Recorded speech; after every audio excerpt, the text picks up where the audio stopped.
কেনেবাকৈ এই ভণ্টিজনী অদিতি নহয়তো? মই জানিছিলোঁৱে তুমি অদিতিৰ কথা সুধিবা বুলি। সুধিম, কাৰণ তুমি এইখন ঘৰত আছা মানসীবা। এইখন ঘৰৰ মতে তুমি চলিব লাগিব। এই ছোৱালীজনীয়ে কি কৰিম বুলি ভাবিছে বাৰু? ক'ব নোৱাৰো। ক'ৰ মানুহ, কি কথা, মোকতো একোৱেই নক'লে। বুজি পালো দিয়া। তাৰমানে মই এনেকে চিন্তাই চিন্তাই মৰিব লাগিব। ৰাজ ফুকনে এদিন মোক ধৰ্ষণ কৰিছিলে। What? হয় ছাৰ। আমি ভাবি আছো ভাললৈ, তাই গৈ আছে কাললৈ। আৰে ফুকনৰ ল'ৰা সি, শুনিছো এইবাৰ বোলে সি ইলেকশ্যনো খেলিব। আৰু তেনেকুৱা এজন মানুহৰ পুতেকৰ বদনাম ওলালে সুদাই এৰিব? হাত সাৱটি কেতিয়াও বহি নাথাকে। অতসোপা অশান্তি অতা নাই নহয়। হেৰা, আমাৰ আৰু ভয়ংকৰ দিন আহি আছে, সাজু হোৱা। মই নোৱাৰো আৰু।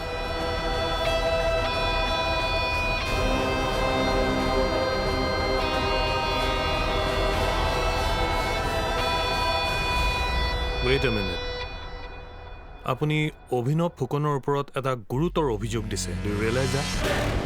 অভিযোগ নহয়, এয়া সঁচা। যদি সঁচা হয় তেনেহ'লে আপুনি সেইখন ঘৰলৈ বোৱাৰী হৈ আহিলে কেনেকৈ? আৰু 15 বছৰৰ পিছত আপুনি এতিয়া আইনৰ সহায় বিচাৰিছে যে? ছাৰ, 15 বছৰ আগতে আমি শিলঘাটত আছিলোঁ। মোৰ জীৱনত এনে এটা ঘটনা ঘটাৰ পাছত মোৰ মা দেউতাই মোৰ আৰু ভণ্টিৰ ভৱিষ্যতৰ কথা ভাবি একেবাৰে সোণাপুৰলৈ গুচি আহিলে।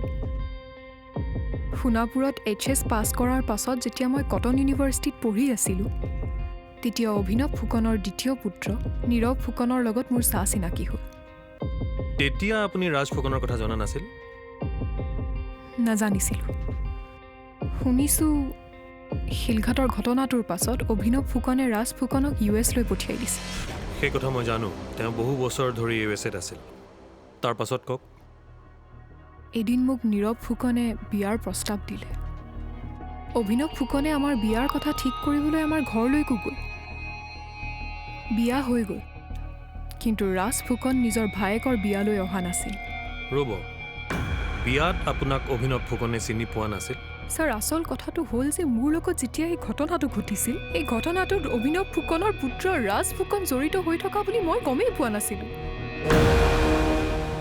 এতিয়াহে গম পাইছোঁ। এতিয়াহে গম পাইছোঁ মানে? হেৰি, অকণমান দোকানতে বহগৈ যাওকচোন, মনটো অলপ ভাল লাগিব। কাৰ ফোননো? নামটো ওলোৱা নাই দেখোন।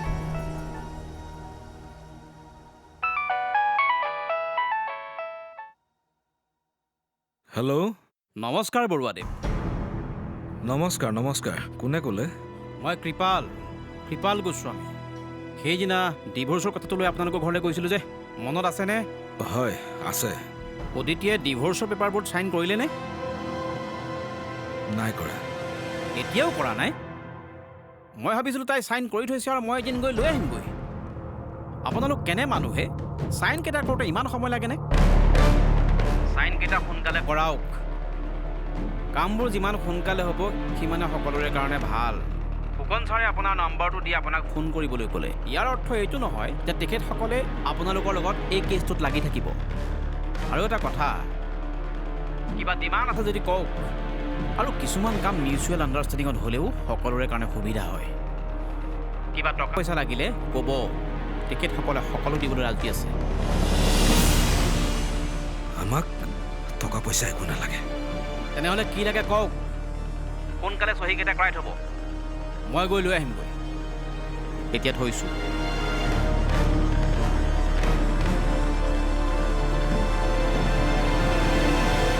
সেই সময়ত অভিনৱ ফুকন কলিয়াবৰ লোকসভা সমষ্টিৰ সাংসদ আছিল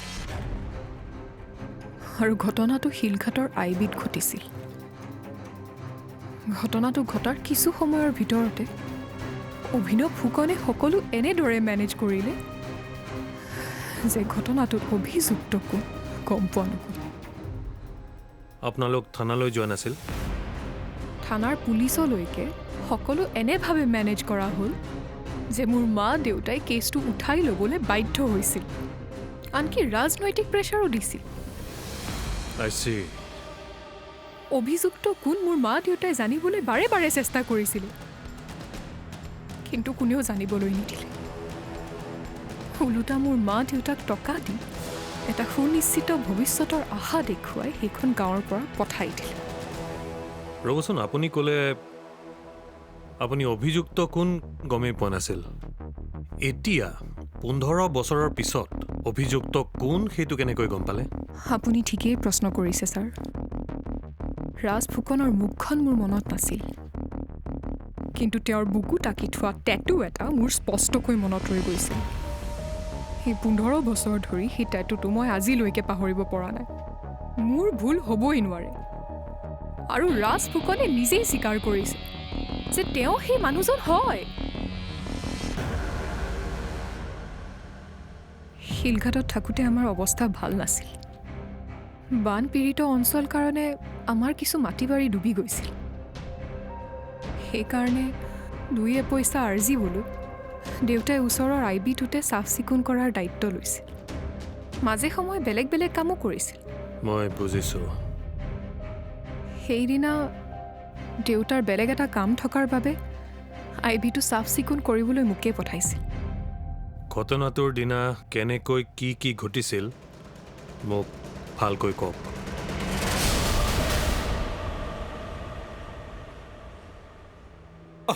দে ৰবি, তোৰ এতিয়া কিবা পঢ়া শুনা কাম আছে নেকি?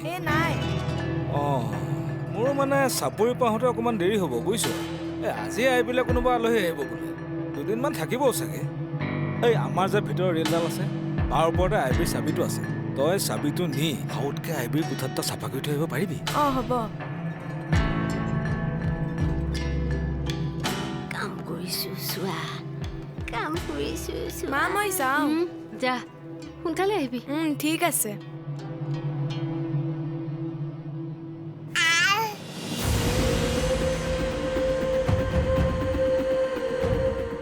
মাজনী, তই ক'লৈ যাৱ? IB-টো চাফা কৰি থৈ আহোঁ, কোনোবা আলহী আহিব হেনো। তই যে আহিলি, দেউতাৰে ক'লৈ গ'ল? দেউতাই চাপৰিত খেতি কৰিব গৈছে, মোকে এইখিনি কৰিবলৈ ক'লে। অঁ, হয় নেকি? যা তেনেহ'লে কোঠাটো ভালকৈ চাফা কৰি দিয়া আগে।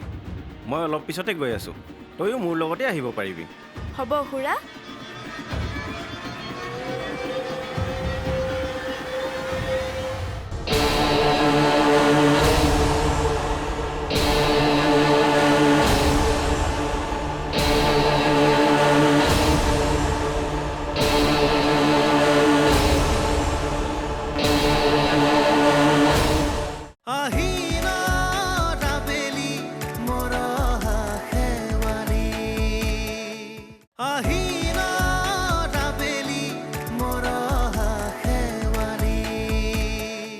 কোঠাটো ভালকৈ চাফা কৰি দিয়া আগে।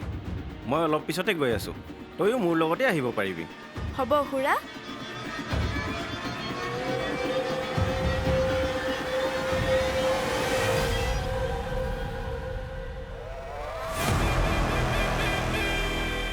Wow, beautiful. সজাই শিলঘাটৰ এই ঠাইডোখৰ বৰ ধুনীয়া। কামাখ্যা মন্দিৰ, ব্ৰহ্মপুত্ৰৰ পাৰ, সেইফালেতো আৰু ধুনীয়া। মাজে মাজে টাইম পালে আহি থাকিব লাগে বুজিছ।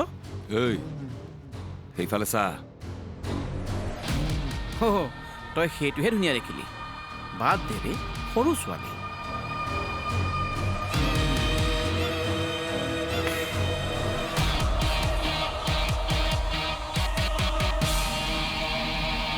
ঐ তই অলপ বহ, মই পেকটো বনাই আনো। তই নালাগে, ৰহ মই বনাই আনো দে।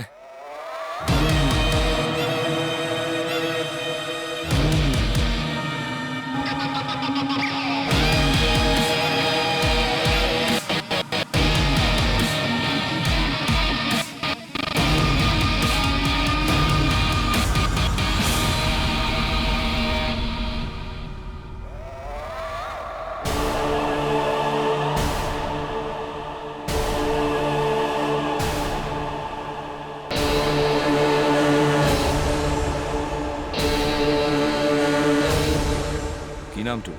অদিতি।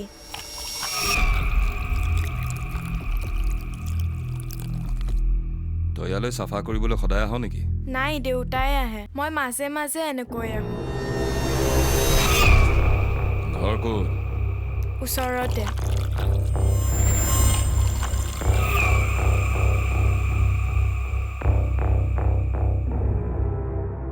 কোন ক্লাছত পঢ়া?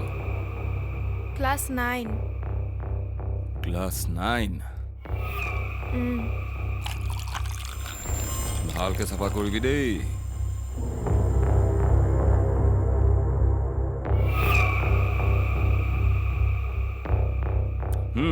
কোল্ড ড্ৰিংকছ খা। নাই নালাগে। আৰে খা খা, বাহিৰত কিমান গৰম দেখা নাই? তেতিয়াহে বল পাবি কাম কৰিবলৈ। খা খা, খাবি দেই।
ছোৱালীজনী এইমাত্ৰ চিঞৰা শুনিছিলোঁ, আপুনি দেখিছিলে নেকি? ক'ব নোৱাৰোঁ।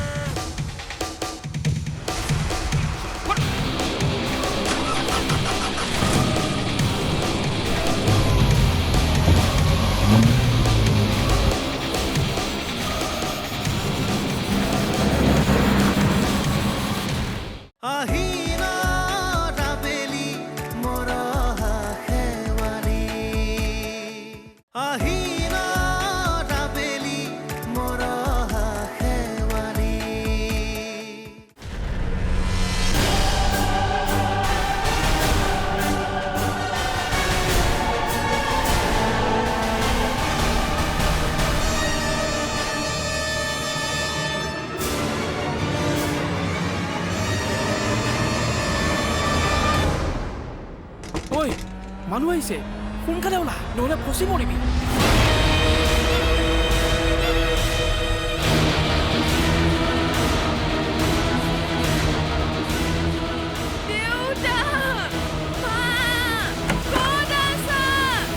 ছোৱালীজনী এইমাত্ৰ চিঞৰা শুনিছিলোঁ, আপুনি দেখিছিলে নেকি? ক'ব নোৱাৰোঁ।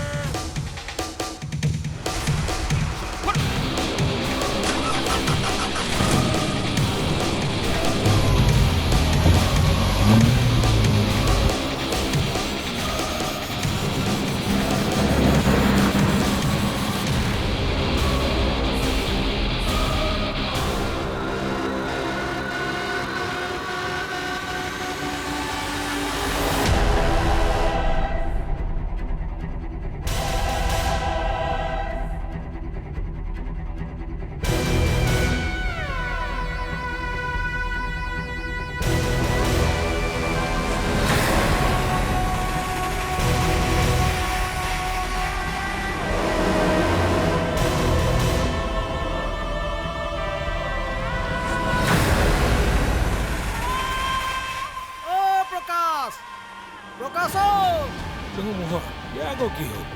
ঐ প্ৰকাশ প্ৰকাশ কি হ'ল? কিয় এনেকৈ দাদাউৰি আহিছ? তই সোনকালে ঘৰলৈ ব'ল কিয়? ডাঙৰ ঘটনা এটা হৈছে কি ডাঙৰ ঘটনা?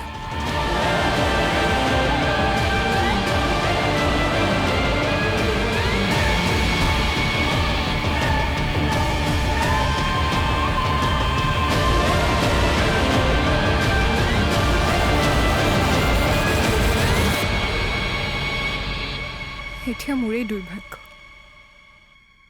জীৱনটো নতুনকৈ আৰম্ভ কৰিম বুলি ভাবিছিলোঁ কিন্তু নহ'ল 15 বছৰ আগতে য'ত শেষ হৈছিল আকৌ তাৰ পৰাই আৰম্ভ হ'ল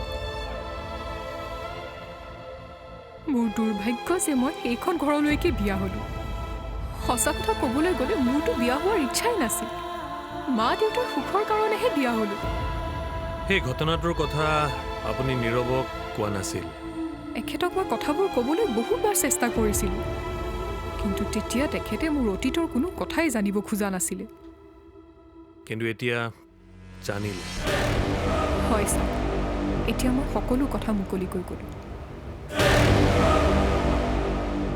ৰাজ ফুকনৰ কথা কৈছেনে নাই ছাৰ ঘটনাটো ৰাজ ফুকন জড়িত হৈ আছে বুলি মই এতিয়াও কোৱা নাই কাৰণ মই ভাবিছিলোঁ যে ৰাজ ফুকনৰ নাম ল'লে ঘৰখন ভাঙি যাব পৰিয়ালটোৰ সম্পৰ্কবোৰ ছিঙি যাব ৰাজ ফুকনৰ নামটো উচ্চাৰণ কৰিবলৈ মোৰ মা দেউতায়েও বাৰে বাৰে মানা কৰিছিল